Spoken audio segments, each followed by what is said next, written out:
नमस्कार। बिहार में इस वक्त जो ठंड पड़ रही है वो वाकई हाड़ कंपा देने वाली है। सड़कें एकदम सूनी हैं और हर कोई बस घरों में दुबका हुआ है। तो आज हम इसी पर बात करने वाले हैं। आखिर मौसम का ये मिजाज अचानक ही इतना क्यों बदल गया? इसका हमारी आपकी जिंदगी पर क्या असर हो रहा है? और हाँ, सबसे बड़ा सवाल कि भाई इससे राहत कब मिलेगी? चले पता करते हैं। अच्छा, स्क्रीन पर ये जो नंबर दिख रहा है 25। सोचिए जरा, ये नंबर क्या हो सकता है और इसका इस कड़ाके की ठंड से क्या कनेक्शन है। तो ये जो 25 है ना, ये बिहार के उन जिलों की संख्या है जहां मौसम विभाग ने कोल्ड डे और घने कोहरे का अलर्ट जारी कर दिया है। मतलब आप सोच सकते हैं कि राज्य का कितना बड़ा हिस्सा इस जबरदस्त ठंड की चपेट में है। तो चलिए सबसे पहले ये समझते हैं कि ग्राउंड पर सिचुएशन है क्या, बिहार के शहरों और गांवों में इस वक्त असल में हो क्या रहा है। अगर हम पिछले 24 घंटों की ही बात करें तो गया, रोहतास और राजगीर ये राज्य की सबसे ठंडी जगहें रही हैं। जरा सोचकर देखिए, इन जगहों पर मिनिमम टेम्परेचर 7 डिग्री सेल्सियस तक गिर गया। इससे साफ पता चलता है कि ठंड कितनी ज्यादा है। और देखिए, ये कोई मामूली ठंड नहीं है। भारत मौसम विज्ञान विभाग ने इसके लिए बाकायदा एक ऑरेंज अलर्ट जारी किया है और अनुमान ये है कि ये जो गंभीर स्थिति है ये कम से कम 5 जनवरी तक तो बनी ही रहेगी। अच्छा, ये तो हो गए मौसम और आंकड़ों की बात, लेकिन इसका हमारी रोजमर्रा की जिंदगी पर क्या असर पड़ रहा है? आइए अब उस पर नजर डालते हैं। ठंड का असर इतना ज्यादा है कि एडमिनिस्ट्रेशन को भी बड़े कदम उठाने पड़ रहे हैं। जैसे राजधानी पटना में ही देख लीजिए, बच्चों को इस ठंड से बचाने के लिए 8वीं क्लास तक के सारे स्कूल 2 जनवरी तक के लिए बंद कर दिए गए हैं। वहाँ के लोगों से जो बात पता चल रही है वो बहुत सीधी लेकिन बहुत असरदार है। कह रहे हैं 1 हफ्ते से धूप नहीं निकली है। सोचिए, पूरा 1 हफ्ता बिना धूप के।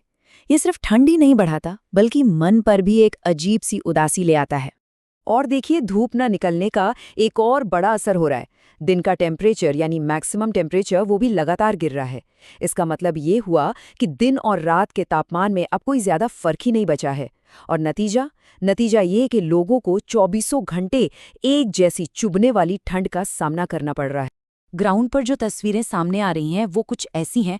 पटना की सड़कें आपको बिल्कुल खाली दिखेंगी। लोग ठंड से बचने के लिए जगह जगह अलाव जलाकर उसके चारों तरफ बैठे हैं।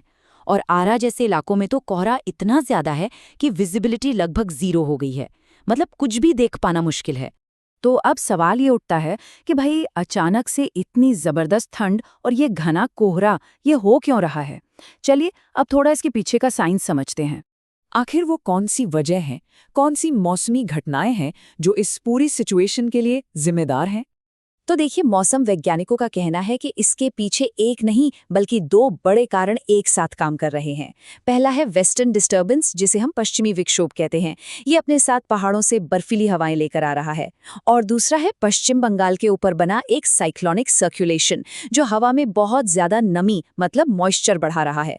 अब होता यह है कि जब ये बर्फीली हवा और ये नमी आपस में मिलते हैं तो नतीजा होता है घना कोहरा और ये कड़ाके की ठंड।